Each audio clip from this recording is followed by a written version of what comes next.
van 's morgens vroeg tot 's avonds laat. Wat je zegt, Kevin is echt een multitalent. En ik ken hem natuurlijk al van dat hij een klein ventje was. Heel veel dingen meegemaakt, Kevin op bepaalde plekken geïntroduceerd. En ik had nooit gedacht dat hij dit had gedurfd, zeg maar 5, 6 jaar geleden. En ik moet zeggen dat hij er een knappe single van heeft gemaakt. Ik vind het helemaal geweldig. Ik had trouwens ook niet anders verwacht dat hij dit zou gaan doen. Ik had het zelfs al wel eerder verwacht van hem. Dus, maar hij kan ook echt alles, hè. En hij kan ook nog echt zingen, ook nog. Ik zou willen dat ik dat kon zeggen. Nou, het is heel bijzonder. Ik bedoel, ik heb dit nog nooit meegemaakt, hè, dat zo'n avond ineens om jou draait. Maar het is wel een heel fijn gevoel, want het is een soort kick-off van, van wat gaat komen eigenlijk. Oude bierjongen van me. Prachtig. Dat heb ik hem ook zelf gezegd toen bij de overhandiging. Je moet altijd jezelf blijven.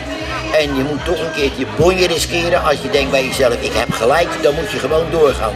Dan moet je niet ja zeggen omwille van de smeer, lik de kat de kandeleer.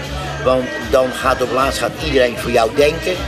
En dan ben jij eruit. De tekst zeg maar, van het liedje heb ik eigenlijk geschreven over een paar dagen verdeeld. Met wel in mijn achterhoofd hoe belangrijk vrienden voor mij zijn. En waarom. En wat ik dan belangrijk daaraan vind. Dus het gaat over onzekerheid en over elkaar opbellen als je even niet lekker in je vel zit. Ja, en dat heb ik gewoon geprobeerd te verwerken in het liedje. Nou, mijn boodschap is om elkaar in elkaars waarde te laten en er altijd voor elkaar te zijn. En gelukkig mag ik me prijzen dat mijn vrienden er altijd voor mij zijn en ik ben er ook altijd voor hun.